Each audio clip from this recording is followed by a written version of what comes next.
Yeah, let's get into this. Tsholofelo Lejaka has made a return to boxing South Africa as a chief executive officer. Lejaka had previously served at the same position between 2016 and 2020. Now, the position of CEO at Boxing South Africa became vacant in August 2020, and since then, the office has been occupied by acting incumbents. When the board of Boxing South Africa took office in December last year, it identified its priorities, amongst others, as reinstating stability at governance level and ensuring that all vacant senior management positions are filled. That is, of course, in line with the commitment, the recruitment process to fill the vacant position of the CEO commenced in January 2025. Lejaka joins us now to talk to us about his plans to stabilize the organization and take boxing back to its glory days. Tsholofelo, a very good evening and thank you so much for joining us. Good evening, Kwena, and good evening to the viewers as well. Let me start with this sad news, as you and I, as boxing people, would remember and know that the late Phumlani Msibi, who sadly passed away, was a regular ring announcer and a man who knew and loved the sport of boxing. From your office, what can you say briefly about Msibi and the role that he played in boxing in South Africa? Thank you very much, Gwen. I think, first of all, let's convey our heartfelt condolences to the family of Msibi, but also to the broader sport fraternity. To us, specifically as the boxing community, Phumlani was a voice synonymous to our commentary. I mean, I can't have the total count of the number of tournaments I was at with him. He was part of us. His voice delivered tournaments to the many that could not be by the ringside or by the venue. This is a great loss, not only to the sport fraternity, but to the country broadly, to have lost a legend like him, a veteran commentator and analyst of sport. Thank you very much for that. Now, let's talk about your return to Boxing South Africa. You were in the office 2016-2020, came back in an acting position and was officially reinstated. And the first question would be, why? Why are you making this comeback? What is it that you felt needed to be done in order for you to come back to the sport of boxing? I think the biggest question for me became, why not? Because after I was assigned by the minister in an acting capacity, one reconnected with the sport. And the sport of boxing is infectious. Once you are in there, it catches you. And I think the love, the reception that one received, but also appreciation that some of the gaps that one was seeing are gaps which personally I felt I could address through the little contribution I can bring to the party. I think that gave me a reason to say, you know what, I've been part of the diagnostics. We've now prescribed what must happen. We're coming from the boxing convention. There's a whole lot of resolution to be implemented. And I can't jump ship at this point. So, yeah, I think the biggest question then became, why should I leave? Why not stay? Talk to me then about your plans, because one of the big things, and I'm sure you would agree, that the sport of boxing has taken a beating, excuse the pun, in many circles, in terms of it being a spectator sport, in terms of the boxers that we're seeing in South Africa from a sponsorship perspective, and many other realms of the sport itself. What for you would be like the biggest thing that you think needs to be done in order to take boxing back to its heydays, as it were? This might sound extremely simplistic, but I think we now have a manuscript of what needs to happen in the resolutions of the boxing convention of the 20 to 21st February of this year. Firstly, the commercialization aspects of the sport. We need to take care of that.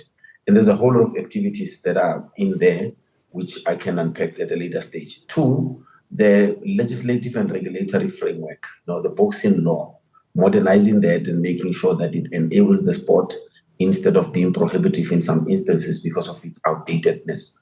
Three, modernization of the sport, bringing in modern instruments that enable efficient delivery of the sport, innovation, artificial intelligence, simplification of processes. Four, inclusion, ensuring that we make the circle bigger, women in boxing, focusing on the provinces that are currently not doing well, ensuring that those boxers that take up licenses and don't get opportunity to fight, we focus on them. And then lastly, focusing more on the athlete, developing a long-term development pathway for the boxer specifically, so that once we meet a boxer through sparring sessions, when they come into our circles for the first time, we won't really have a plan for them beyond the ring, that even upon retirement, what should they do? So those 5 things, as I'm saying, they might be simplistic if you headline them like I'm doing. But once you go into the boxing resolutions, they're called resolutions of the boxing convention, there's a lot of activities and actions that needs to be overseen and implemented. And I think that will be the bulk of my focus in the next 5 years. You know, one of the big things, Tsholofelo, has always been that we have these conventions that eventually either turn into talk shops and we never see anything happen. How do you guarantee that some of those things will be met? I mean, you spoke about the Boxing Act, and many licensees and those that are interested in the sport will tell you about how outdated it is. I think it goes way back to 2001, and now a lot has changed in the sport. How then do you change something like that? Is it within your purview that something like that can be done within your term of office? I think the big thing is not to try and do everything at the same time. Know what needs to be done, when, by who. Let me make an example. Some of the resolutions of the Boxing Convention, we've started implementing them already. Within 60 days after the Boxing Convention, there was an issue of the belts that had to be given to former boxers, legends that had to be honored. Those things have already happened. There's an issue of ring officials' uniform that had been a big issue for quite a while. We've already attended to that. There's a training of ring officials, which we've committed that before September, we would have attended to it. Coming to the specific part of what we are asking, the boxing law, let me put it broadly like that. There's the Act, which will be a bit of a long-term process, but there are regulations that we need to get amended, and that has to happen before we get to the second half of the current year. Just now, Thursday last week, we were meeting with the Promoters Association, specifically on things like that, which means we've already started the consultation process again on the same regulations. So I think the big thing, Gwena, is not to remove the eye from the ball. You know, once you do that, you will miss the point. But we need to stick to those resolutions and ensure that we implement them and we implement them systematically. I know there's never enough time to touch on some of these issues, but then in terms of regulatory compliance, how do you get that right? I mean, you spoke about the Act, but I know one of the big things is that licensees sometimes either do not understand the rules and regulations or they deliberately flaunt them.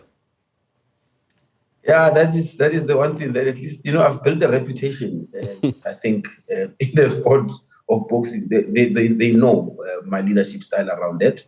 I think right now, I must be honest that I'm a bit comfortable. It's not there yet, but I can see the culture is improving. You'll notice that there are tournaments which 2 weeks or so, the promoter will then be the one that says, I'm postponing this tournament by another week or 2 weeks. It's because there are back office conversations that are happening, very tough. But we don't want to embarrass anyone. So we are not even issuing circulars to cancel. It's us just saying to the person, you've not ticked all the boxes. If you don't do them by the 14th day, we are cancelling. But we want to give you an opportunity to do it on your own terms first, so that we save your face. And that has been, the cooperation has been all right. I think there's just been one tournament which at some point in KZN we've had to cancel, which demonstrated that we are serious about this. And ever since, you can pick up a bit of compliance. Yeah. There's been some of our boxers that went out of town without clearances. We had a chat with them, and it was because of ignorance in some of the instances. And I think you can see that there's been a bit of improvement. There's only one that has again went and did the same thing again, and an announcement about that will be coming soon. So to ensure that we train, we capacitate, we inform, makes it simple for people to understand what the rules of the game are and to comply with them. But then a duty on our side is to be consistent, so that you don't, when it's Gwena, you say yes, when it's Tsholofelo, you say no. Then that's how people's trust levels get to increase, and they then comply voluntarily. Tsholofelo, we literally need a longer slot to have this conversation. Unfortunately, we're out of time. We didn't even touch on the boxers and the licenses, but we'll definitely revisit this conversation in the near future. Thank you so much for coming through to speak to us. Tsholofelo Lejaka, the Boxing South Africa CEO, talking to us about his comeback.